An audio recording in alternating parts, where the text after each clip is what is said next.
Welcome back to The Truth About the Market. I'm Jason Zilberbrand, president of VREF Aircraft Value Reference, longtime aviation appraiser, and someone who has spent over 3 decades deep inside this industry. I have worked with everyone from celebrity owners to Fortune 50 flight departments. I've testified as an expert witness in federal litigation, and I've seen more market cycles than I can count.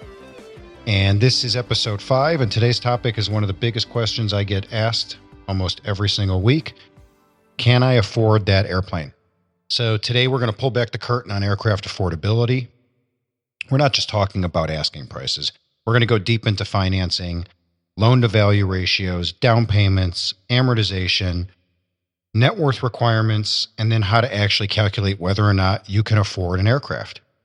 We are going to look at several makes and models. We're going to do some real-world math, look at some real numbers. So get comfortable, and welcome back to The Truth About the Market. So let's start with the first myth, the asking price. If you're scrolling controller or trade a plane, and let's say, for example, you see a King Air 350 listed for $3.2 million, what you need to realize is that is just the starting point. The actual financial commitment starts when you look at 3 things, right? The upfront purchase cost, how you're going to pay for it. 2, the financing structure, so your interest rate, your term, and your required reserves. And then 3, the ongoing direct and indirect operating costs. So everything from fuel to annual inspections. So if you think of it like buying a house, the purchase price isn't your only monthly cost. You have property taxes, insurance, utilities, you have maintenance. And so airplanes work the same way, but with bigger moving parts and with stricter regulations. So do people finance or pay cash? I think that's probably the number one question that a potential buyer thinks about and probably is afraid to ask. So I think it's only fair to question what your options are when you're looking to buy an aircraft right from the jump. So the truth is, almost everybody finances or at least considers it. Some people will use home equity loans. Some people will reach out to their local bank. And, I want to say real quick that banking relationship is critical. If you've had a relationship with a bank locally, for 30 years, you do all your business with them, even if they're not an aircraft lender, you should go to them first. Because I have found that most lenders will make an exception for a client that they've had for a really long time. But depending on the size of the acquisition and how much you're spending, it may force you to work with one lender versus another, right? For example, some lenders can only handle very large aircraft and very large purchase prices, and then some obviously can handle only the small ones. So when you're thinking about borrowing, the loan should be looked at just like your home, except that the period of time you repay that loan is oftentimes much shorter. So typically it's 5 to 7 years. Sometimes you can get an amortization as long as 15 years. There are lenders who specialize in aircraft under $250K, right? There are some who specialize in aircraft under $5 million, but almost all of them are going to have an age cutoff.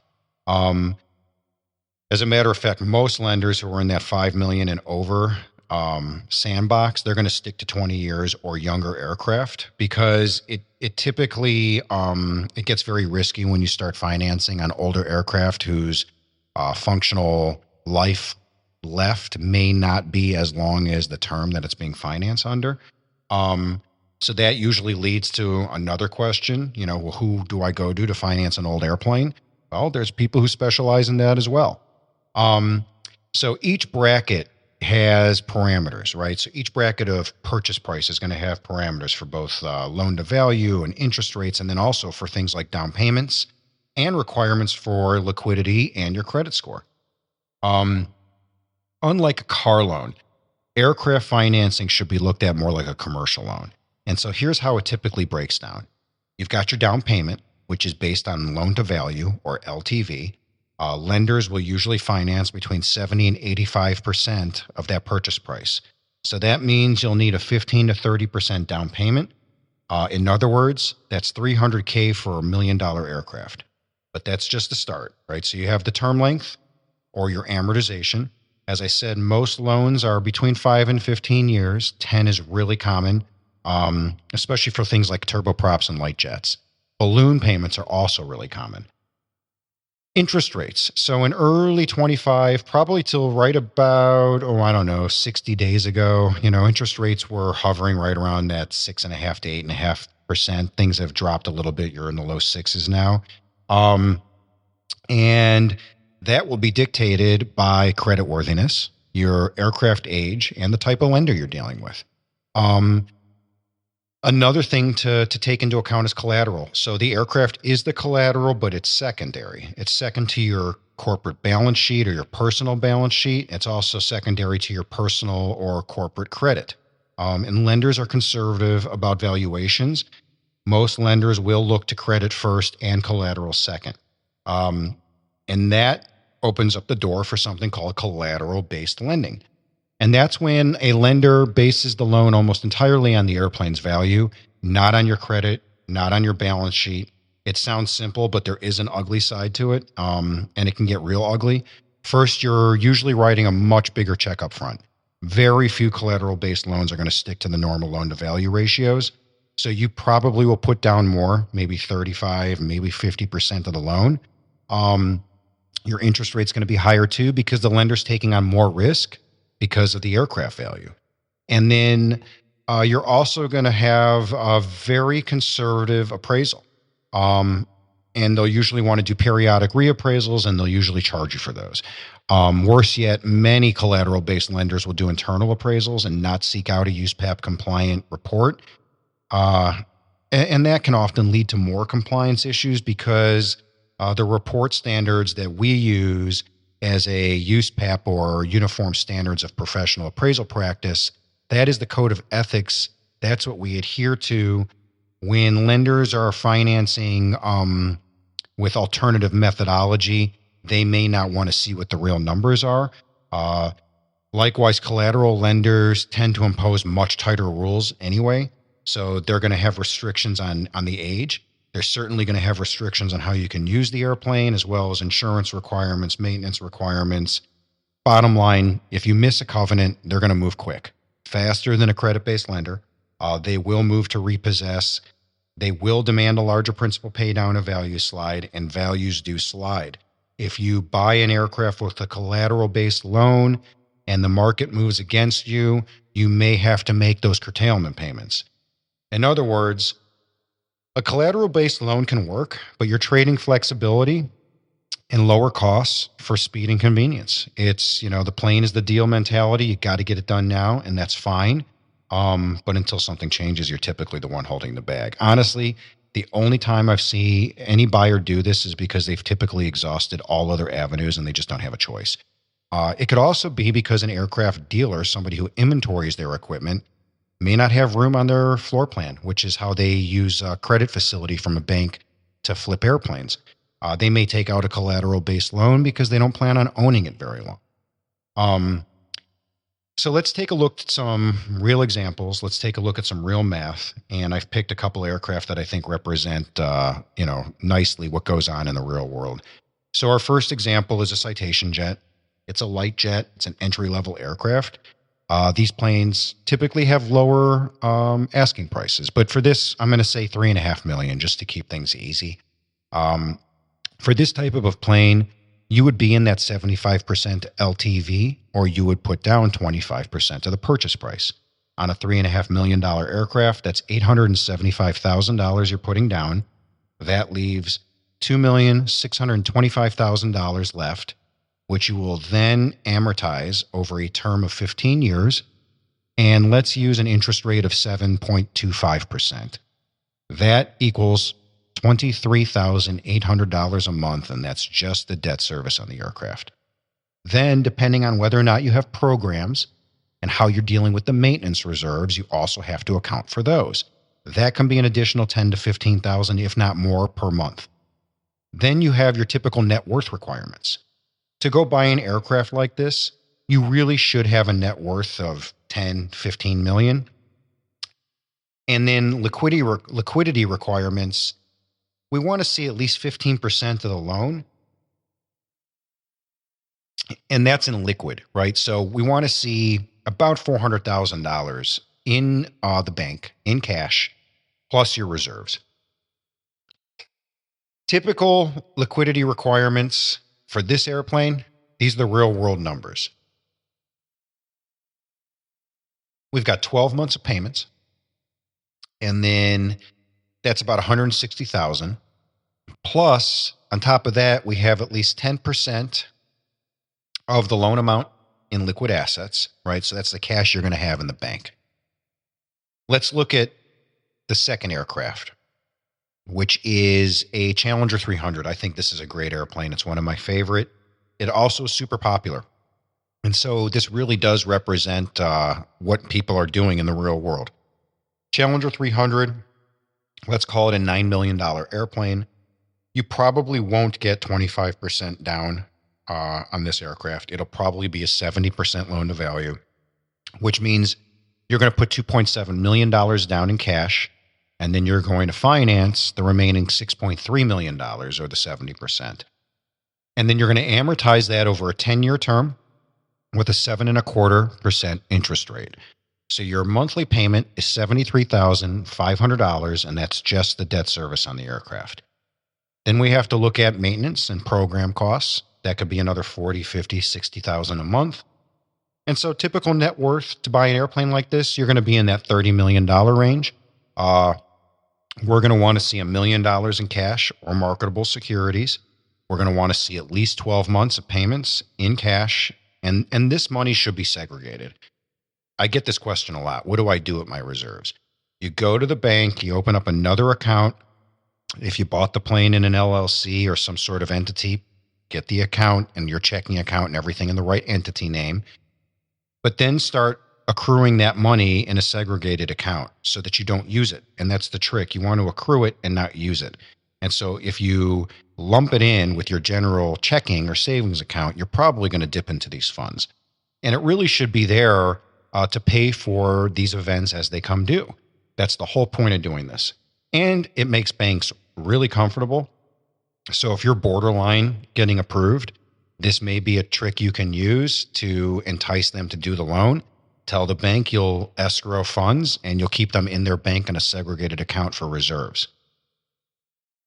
Example 3, Cirrus SR22. And I'm not going to bore you with one that's over $1 million and brand new. Let's use a real meat and potatoes number, $400,000 SR22.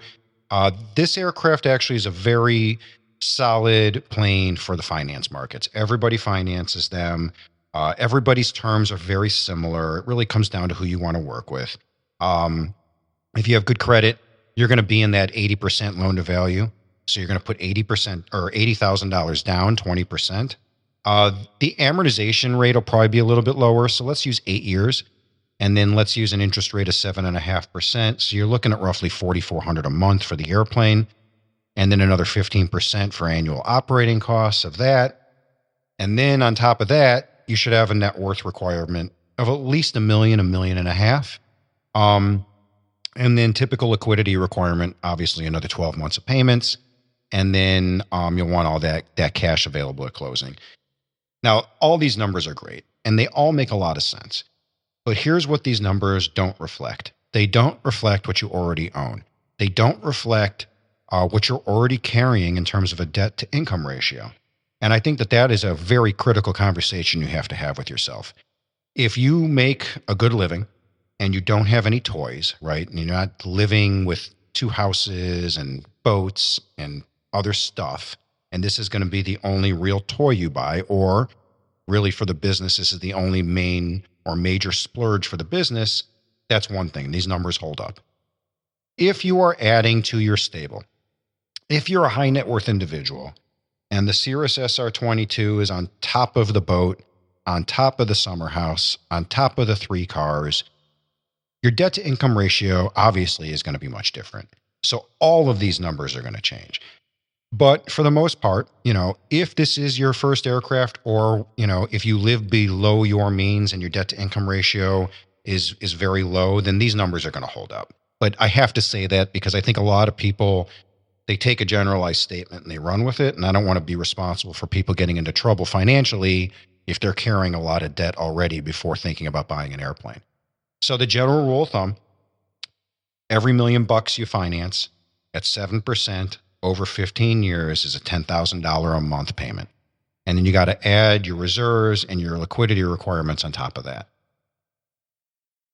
So let's dig a little deeper. Let's talk about loan to value, or LTV, because that really means how much the bank is willing to finance relative to the aircraft's appraised value, right? And that's the trick here. It's not, how do I put this? So if your aircraft appraises for $3 million, but you're paying 3.5, the bank will still only finance a percentage of that $3 million appraised value, not the inflated purchase price. This is why a bank orders an appraisal, if they're smart. The purchase price is almost irrelevant. The fair market value is what the bank is going to lend on. So most banks, not all, but most banks, especially for bigger purchases, they are going to require that appraisal. This is why it's so critical to go to an appraiser who knows the value of your aircraft. I get this all the time. I went to the cheapest guy on the airport. He didn't know what he was doing. And now I have to explain to the bank that the appraised value was wrong. Go to someone who knows the equipment, and that will alleviate like 95% of these problems. You also need to know some banks, again, not all, will lend on refurbishments and upgrades. So if you're buying a plane and you're getting a smoking deal on it, you may be able to fold in the cost of refurbishment into your loan. And that will obviously make it much more affordable because now you have a fixed payment for all of those upgrades. So amortization determines how your payments are spread out. A 15-year amortization with a balloon payment after 7 years is super common for higher-end jets. But that balloon payment can catch buyers off guard because you'll either need to refinance or pay off the balloon when it comes due. And this is a triggering event for most folks. Because I call this a triggering event because usually what happens is they don't refinance, they don't pay off the balloon, they resell the aircraft. So it's triggering the sale of the plane. Okay, so you've got your loan, but how do you afford to fly it? How do you afford to fly the airplane? Well, let's break down those costs. And let's talk about, fixed and variable. Oh, by the way, before I forget, did you know that VREF will be publishing all of these numbers in the coming weeks? So, yeah, you'll get an email. We're going to be publishing direct operating costs, fixed operating costs. I'm super excited about it because I think a lot of people want like a one-stop shop. So that is what we're doing. And I look forward to your feedback. With that, let's talk about these operating costs. What is the difference anyway, right? What is a fixed cost? So a fixed cost is for a big plane or a smaller one. It can be a hangar for people who park their aircraft on the ramp. It could be tie-down costs. That's fixed. It doesn't change. And it's annual.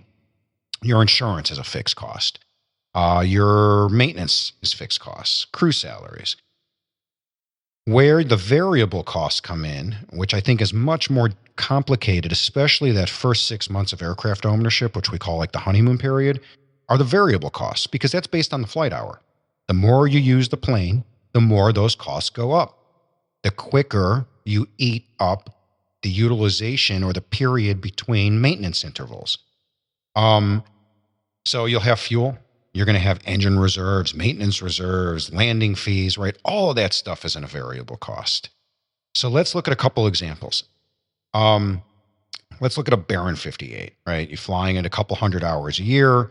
You may have 45, 65, maybe $100,000 in fixed costs for that year.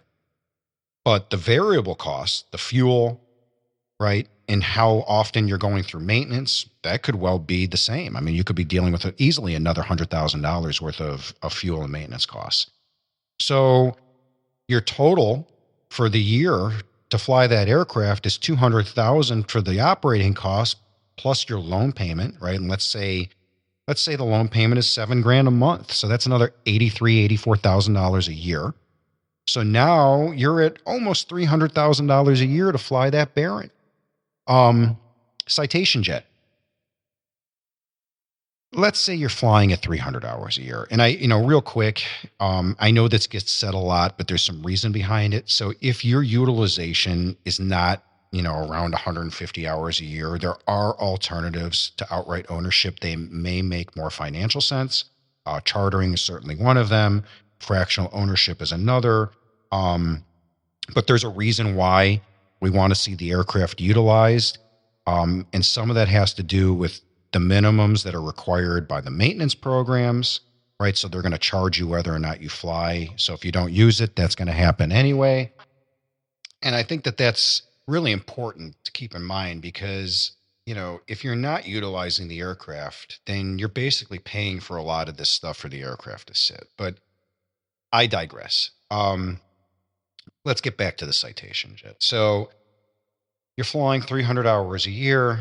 Figure you've got a few $100,000 a year in fixed operating costs. You're probably somewhere between 250, 300,000 a year, plus about $1,500 an hour to operate the aircraft, or another $450,000 a year for variable costs, plus another $300,000 for your loan repayment.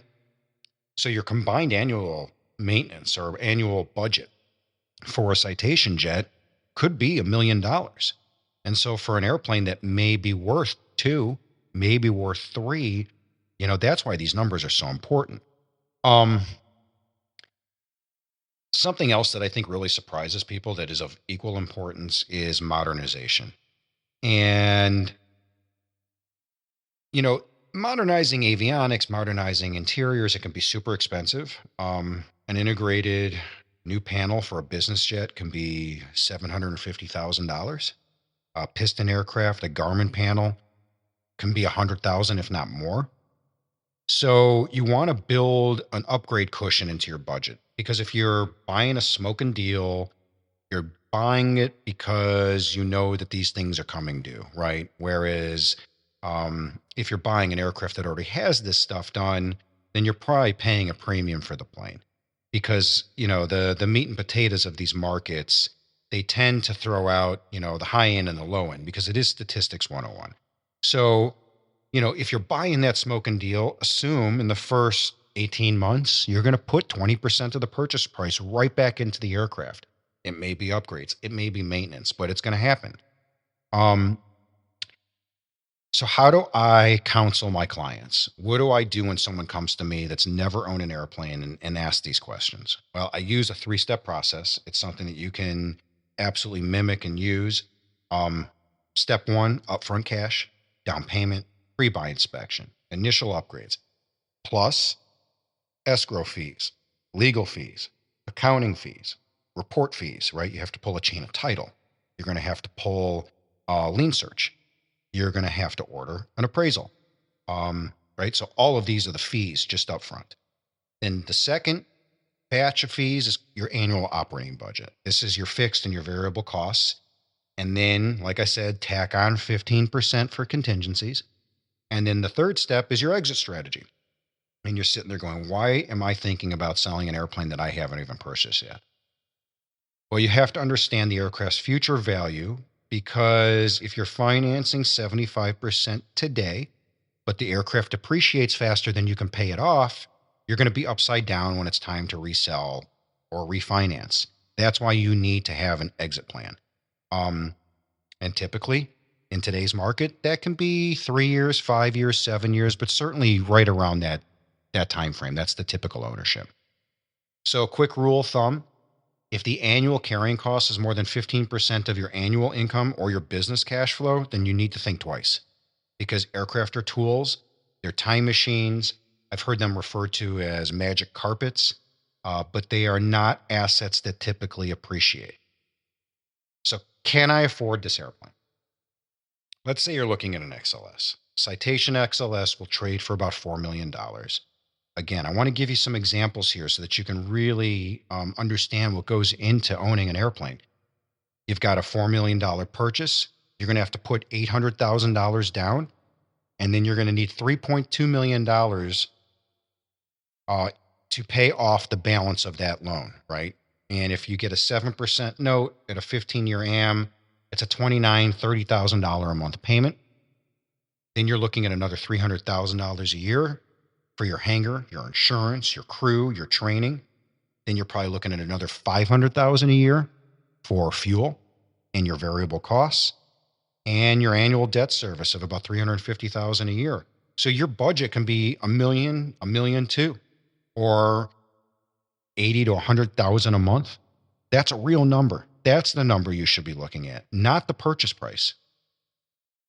So how can you beat the house? How can I increase my odds for affording the aircraft of my dreams? Well, it sounds too good to be true, but there are some things you can do. One, buy newer, but buy smaller. A newer turboprop is going to cost less to maintain than an older jet. It's going to be easier to finance. You're going to have a bigger exit strategy, but it won't stroke your ego. It's not a jet. It's not going to look like one on the ramp, and it's probably not going to impress your friends. But at the end of the day, if you're looking to beat the house, that's the first thing you should do. Consider a newer piece of equipment. 2, enroll in programs. Engine programs, parts programs, they reduce surprises. And for those that didn't know, that's how I started in this industry. My family started JSSI, the largest independent provider of engine maintenance, hourly maintenance costs. And, a lot of people don't realize those programs started for bad engines. Buyers would go to a ramp to do a demo on an aircraft. They would go to start the engines, and they would hot start. They would blow up. They were called Garrett grenades, right? These programs were developed to help sell aircraft that were unsellable. That's not what they're used for today. Today, it's a hedge. It's a hedge for inflation, and it's a hedge for the unknown. I guarantee you that you will win if you are on a program, 100% program, because your overhaul is paid for and you're only subject to an annual rate increase for your hourly rate, which, by the way, is governed by a contract you sign. And if you read it and if you talk to people, you're going to see that that rate increase is usually tied to CPI and PPI. However, we all know that inflation, especially for older engines, outpaces CPI and PPI, right? It costs more to overhaul an engine than they can collect on these reserves. So you win, right? That's how you win. You win if you have one unscheduled event. You win if you have service bulletins or ADs come out, because they're going to pay for it. Not to mention, when it comes time to resell that aircraft, and you are going to resell it, the engines and the APU, if they're on a 100% paid program, they're treated as if they're zero time forever. As long as that account's in good standing, the value is really there. Banks love it.